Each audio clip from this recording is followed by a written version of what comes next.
G20 हर जगह ये चर्चा में है, लेकिन बहुत लोगों को ठीक से पता ही नहीं है कि आखिर ये G20 है क्या, G20 होता क्यों है, G20 के बैठक में क्या होता है, इसका नाम G20 ही क्यों है। देखो, एक सत्य वचन ये है कि अगर आप एक देश हो, इस धरती पे मौजूद एक कंट्री हो, तो आपको दूसरे देशों से मिलके चलना होगा और साथ मिलकर चलने से ही ये दुनिया ग्रो हो पाएगी। जब भी कोई युद्ध होता है देशों के बीच या फिर कोई बहुत बड़ी क्राइसिस एक देश में आती है, तो उसका असर पूरे सिस्टम में पड़ता है। जैसे कि स्टॉक मार्केट में एक कहावत है कि अगर अमेरिकन स्टॉक मार्केट छींकता है तो इंडिया के निफ्टी में भी सर्दी लग जाती है, या फिर किसी कंट्री से कुछ एक्सपोर्ट होना बंद हो जाता है तो पूरे विश्व को हाई प्राइसेस झेलने पड़ते हैं। मतलब यही है कि अगर किसी कंट्री को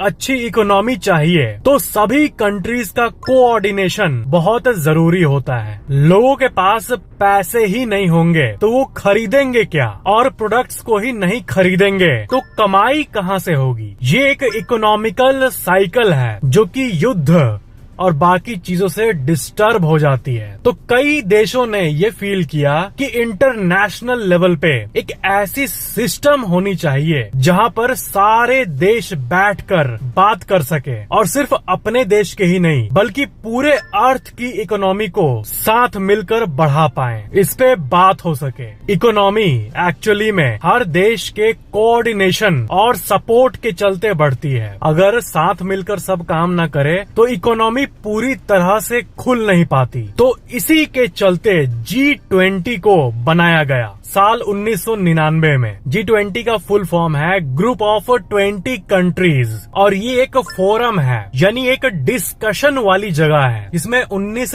देश हैं और यूरोपियन यूनियन साथ मिलकर एक यूनिट की तरह है। टोटल मिलाकर 20। फोरम मतलब एक ऐसी जगह जहां पर लोग आपस में बैठकर डिस्कशन करते हैं कि हमें क्या करना चाहिए। तो इस इंटरनेशनल फोरम में जो टॉपिक्स डिस्कस होते हैं वो है financial stability, climate change, sustainable development, health, agriculture, environment, anti corruption. और ये डिस्कशंस हर साल होती है, यानी हमारे दुनिया के जो सबसे बेसिक विषय हैं जिससे इस दुनिया के लोगों की बेसिक सर्वाइवल इफेक्ट होती है, इस G20 फोरम में इसी की डिस्कशन की जाती है। G20 की तरह एक G7 भी होता है, यानी ग्रुप ऑफ 7 कंट्रीज, और उसमें जो डेवलप्ड नेशंस हैं जैसे USA, UK, Japan, Germany, Italy, France, Canada, ये सब मौजूद हैं। लेकिन सिर्फ डेवलप्ड नेशंस आपस में बात करेंगे तो पूरी दुनिया की इकोनॉमी कैसे स्टेबल होगी। ऑलमोस्ट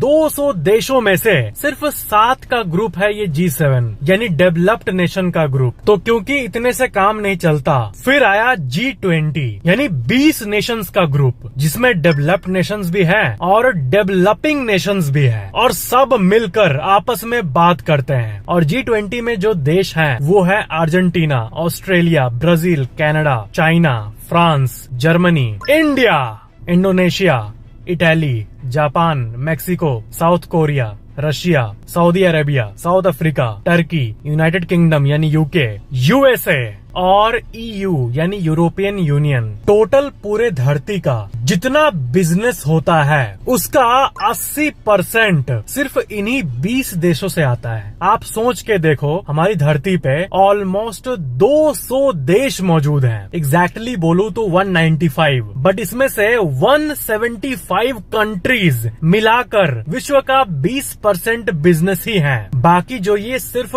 20 कंट्रीज हैं, इसी में 80% होता है ग्रॉस वर्ल्ड प्रोडक्ट का, यानी GWP का। और इसलिए ये 20 देश विश्व के सबसे महत्वपूर्ण देश माने जाते हैं। G20 की मीटिंग हर साल होती है और इस ग्रैंड मीटिंग की ड्यूरेशन जनरली 1 से 2 दिन होती है। G20 मीटिंग का कोई परमानेंट प्लेस या परमानेंट हेड पर्सन नहीं होता है, वो रोटेट होते रहते हैं। 2021 का मीटिंग इटली में हुआ था, 2022 बाली में हुआ था, 2023 का ओनर बना इंडिया, 2024 में ब्राजील इसका हेड बनेगा और ये ब्राजील में ही होगा। हर साल प्रेसिडेंसी अलग अलग कंट्रीज को मिलती है। जैसे 1 दिसंबर 2022 को ये प्रेसिडेंसी भारत को दे दी गई और इसलिए भारत अभी G20 प्रेसिडेंसी को एक्सरसाइज कर रहा है। और जैसे कि मैंने बताया, नेक्स्ट ईयर से यही प्रेसिडेंसी ब्राजील के पास होगी। G20 का कोई हेडक्वार्टर्स भी नहीं होता, क्योंकि हर साल अलग अलग देश में मौजूद अलग अलग बिल्डिंग्स को